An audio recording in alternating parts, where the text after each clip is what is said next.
Marvin Meacham Crowell. Good name. He was listed in the census that I saw as he was born in North Carolina. And it gives the county but nothing else. And I've tried a couple times, but you know, well, maybe you don't, but it just, you gotta search and search and search and search.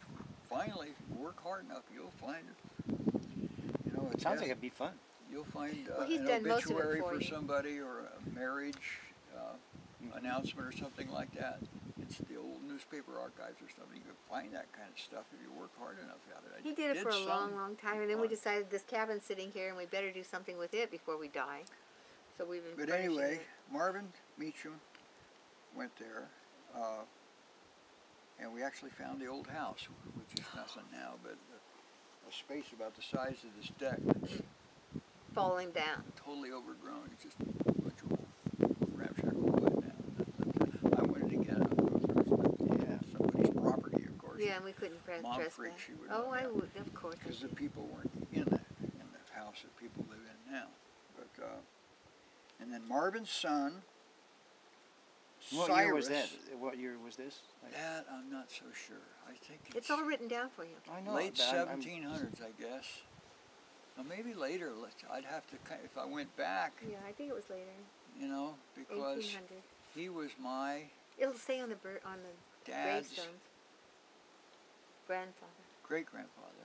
Okay, Cyrus was his grandfather. Okay, Cyrus got was it. his grandfather. Okay. Now you kind of count back that way, but I've got it. I've got the dates, or That's not quite important. a few of the dates anyway. And well, it is in a way. Well, I mean, I figured if you knew it off the top of your head, great. Yeah. If you don't, He you don't. doesn't.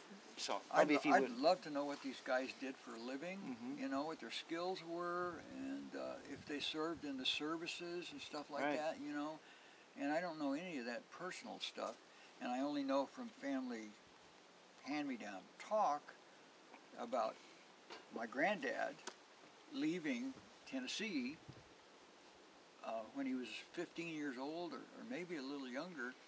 Cyrus had a bunch of kids, I think 13 kids or something like that. And this was during the period when it was 1800s sometime, because there was a flu, the famous flu epidemic. It killed 1918? millions of people, maybe. Yeah, I think it was. Yeah, It was- 1919, think you're right, 1918. I sounds like it was earlier than that, but maybe. Any rate, Granddad Moved to Texas. was the youngest boy in the family, and the story has it that Cyrus, the father, and I guess the only daughter, and Ben, my granddad, had gone down, and they were down by the creek, which now we know there's a place there called Crowell Spring, and the story is, anyway, within 24 hours they got the typhoid or whatever. That's what it was, Yeah. yellow fever. Yeah. That's what it was, yellow fever epidemic, and it killed him.